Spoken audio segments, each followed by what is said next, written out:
Excise constable exam में जहां 12 students भागते हुए अपनी जाने सुना है कि physically fit marathon runners they suddenly die. Running करने का सोच रहे हैं तो अब आपके मन में भी ये ख्याल आ रहा होगा कि क्या रनिंग करना डेंजरस हो सकता है। नमस्कार दोस्तों, मेरा नाम ऋतु शर्मा और आज हम झारखंड में हो रहे एक्साइज कांस्टेबल एग्जाम में जहां 12 स्टूडेंट्स भागते हुए अपनी जाने गंवा बैठते हैं उसके बारे में चर्चा करेंगे। अगर आप ये न्यूज पहली बार सुन रहे हैं तो आपके मन में भी ये ख्याल आएगा आखिर स्टूडेंट्स वो भी एग्जाम देते हुए, वो भी भागते हुए आखिर कैसे अपनी जानें गंवा सकते हैं। तो आइए जानते हैं।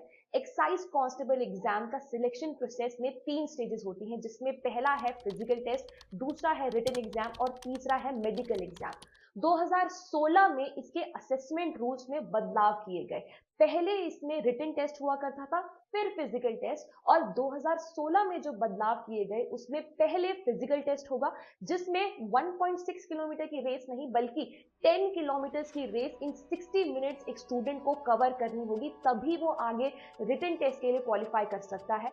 अब इस एग्जाम में टोटल 1.87 लाख स्टूडेंट्स जो है अप्लाई करते हैं फॉर द फिजिकल टेस्ट, जिसमें से 1.17 लाख स्टूडेंट्स क्वालिफाई करते हैं for the next round which is your written test. अब चौंकने की बात यह भी है कि ये जो रिक्रूटमेंट ड्राइव है 2000 में झारखंड की स्थापना हुई थी और उसके बाद अब जाके 2024 में ये प्रोसेस जो है लाया जा रहा है। 2008 में भी शुरू किया गया था, 2019 में भी शुरू किया गया, बट ये प्रोसेस इनकम्प्लीट रहा और अब जाके 2024 में ये न्यूज हमारे सामने आ रही है कि फिजिकल टेस्ट देते हुए 12 बच्चे जो है अपनी जाने गंवा बैठते हैं। तो आखिर के तो आप सोचिए, एक स्टूडेंट इस एग्जाम के लिए इतनी उम्मीद और अपने सपनों को पूरा करने के लिए इस एग्जाम में अपीयर करता है और उसे अंदाजा भी नहीं होता कि क्या उसे रन और डाई जैसी सिचुएशन को फेस करना होगा।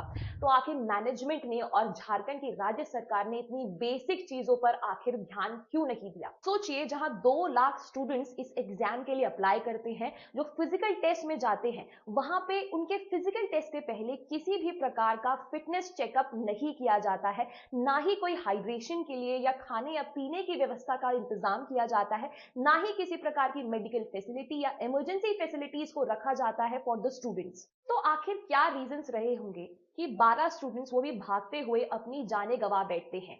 क्या आपने कभी सुना है कि physically fit marathon runners they suddenly die. 1912 में समर ओलंपिक्स हो रहे थे स्वीडन के अंदर और ऐसे पहले मैराथन रनर जिनका नाम था फ्रांसिस्को लजारो, वो अपनी मैराथन के दौरान जैसे ही 30 किलोमीटर टच करते हैं, सडनली हिज बॉडी कोलैप्स्ड। तो आखिर क्या रीजन था? तो जब जांच की गई तो पता लगाया गया कि डिहाइड्रेशन जो है एक रीजन था, बट जब इसमें और जांच की गई तो पता लगाया कि स्वेट जो है वो रीजन था। अब स्वेट जो है एक प्रकार का फैट होता है जो बीफ, लैम्ब और मटन में पाया जाता है। अब स्वेट का जो यूज है कुकिंग के लिए, वैक्स के लिए और बॉडी सोप्स के लिए यूज किया जाता है, बिकॉज इसका मेल्टिंग पॉइंट जो है बहुत हाई होता है।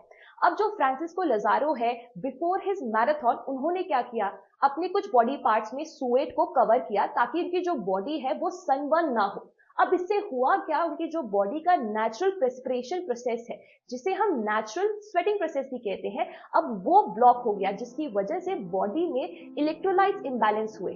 अब यही कारण था इलेक्ट्रोलाइट इंबैलेंस की वजह से कि फ्रांसिस्को लजारो ने during his marathon and only at the age of 24 ही डाइड। ऐसे ही एक और शख्स है जिनका नाम है जेम्स क्यूलर फिक्स। इन्हें father of the US running marathon भी कहा जाता है और इन्होंने the complete book of running book भी लिखी है। इन्होंने most of his life devote की है to popularise running and jogging और इसके क्या क्या बेनिफिट्स हो सकते हैं। यूएसए ने इनको क्रेडिट भी किया है to popularise this jogging and marathon culture in USA. तो आप सोचेंगे, एक यूजुअल डे पे वो अपनी रनिंग के लिए निकल रहे होते हैं and at the age of 50 while his usual jogging process he suddenly collapsed. So what was the reason behind it? जब इसकी जांच की गई तो पता लगाया गया कि जीन्स जो है वो रीजन थे कि सडनली जेम्स को एक हार्ट अटैक आता है, क्योंकि अर्लियर उनके फादर को भी हार्ट अटैक रहा। तो अगर आप रेगुलर रनिंग करते हैं और या फिर रनिंग करने का सोच रहे हैं तो अब आपके मन में भी ये ख्याल आ रहा होगा कि क्या रनिंग करना डेंजरस हो सकता है। तो आइए इसके कुछ रीजंस और कैसे इसे प्रिवेंट कर सकते हैं उसके बारे में पढ़ते हैं। स्टडीज में देखा गया, एक पर्सन जो रेगुलर रनिंग करता है 32 किलोमीटर से भी ज्यादा एक हफ्ते में, जो कि 12 किलोमीटर पर आवर या उससे भी ज्यादा स्पीड को ऑप्ट करता है, उसके चांसेस हैं फॉर शॉर्टर लाइफ स्पैन बहुत ज्यादा, रैदर देन एक पर्सन जो कम डिस्टेंस और कम स्पीड से जो है रनिंग करता है।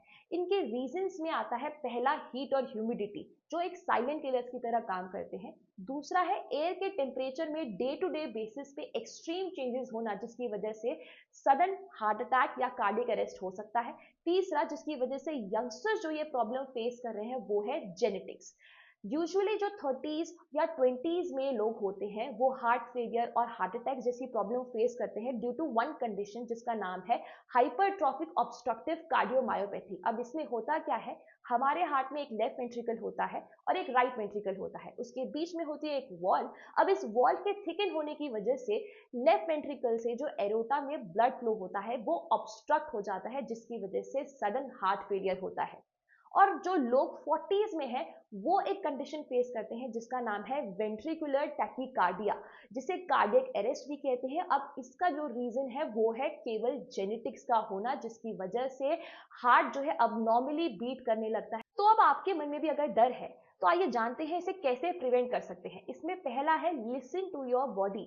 आपकी बॉडी आपको क्या कहना चाहती है उसको सुनने की बहुत ज्यादा जरूरत है। वो जो साइंस दे रही है, आप क्या फील कर रहे हैं, लिसन टू दैट। इसमें सेकंड है जो बहुत इंपॉर्टेंट है, इन्वेस्टिगेट योर फैमिली हिस्ट्री। अगर फैमिली में किसी प्रकार के हार्ट डिजीज है तो उसको इन्वेस्टिगेट करना बहुत जरूरी है। तीसरा है maintain healthy cholesterol levels which is very good for your healthy heart. और लास्ट है follow your doctors advice. So what ever your doctor is saying follow that. जो रिस्पॉन्सिबिलिटी है आपके हेल्दी हार्ट की वो केवल और केवल आपके ऊपर है। बट इसका मतलब ये नहीं है अगर आप रनिंग करना चाहते हैं आप उसको पूरी तरह से गिव अप कर देंगे, नहीं।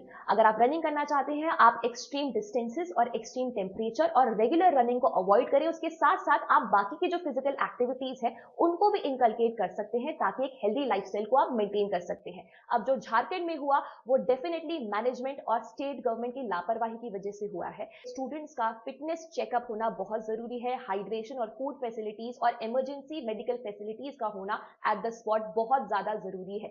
अब जो स्टूडेंट्स अपनी जान गंवा चुके हैं हम उन्हें तो वापस नहीं ला सकते, बट केवल उम्मीद कर सकते हैं कि शायद स्टेट गवर्नमेंट और मैनेजमेंट ये समझेगी और इसमें बदलाव जरूर करेगी। अगर आप एक स्टूडेंट हैं और इस प्रकार के एग्जाम की प्रिपरेशन कर रहे हैं तो इन सभी बातों का ध्यान जरूर रखें। All the very best. Thank you for watching and don't forget to like, share and subscribe to my channel. You have to know this.